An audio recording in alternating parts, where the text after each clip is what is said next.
Happy February 24th, everyone. Today's theme will center on how racism creates disabilities.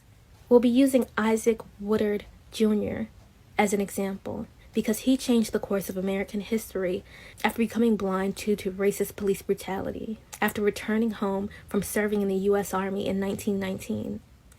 Mere hours after being honorably discharged from the Army and boarding a Greyhound bus back to his home in South Carolina, Issac had the police called on him by the bus driver, and they demanded to see his discharge papers. The police proceeded to beat him in an alley, punch him directly in his eyes multiple times, and hit him with a billy club in both eyes, which permanently blinded him. He was arrested for disorderly conduct and was falsely accused of drinking alcohol in the back of the bus with other soldiers. His actual crime was responding yes and not yes, sir, when questioned by police officers. While in jail, he requested medical care for his injuries, though he didn't see a doctor until 2 days while in the jail. The judge determined that he was guilty.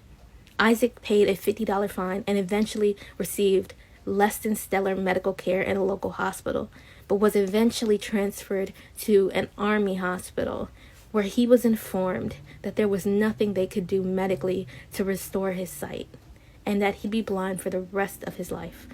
His case garnered national media attention thanks to the work of the NAACP and Orson Welles. President Truman demanded a federal investigation of this crime, and the police chief and officers involved in the beating of Issac were indicted and arrested, but were later acquitted of all charges by an all-white jury. The decision sparked outrage amongst the nation, and President Truman responded by desegregating the armed forces and the military.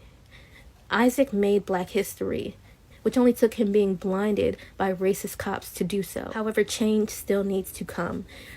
Black officers in the military and armed forces report experiencing racism too, and 50% of people killed by the police are disabled.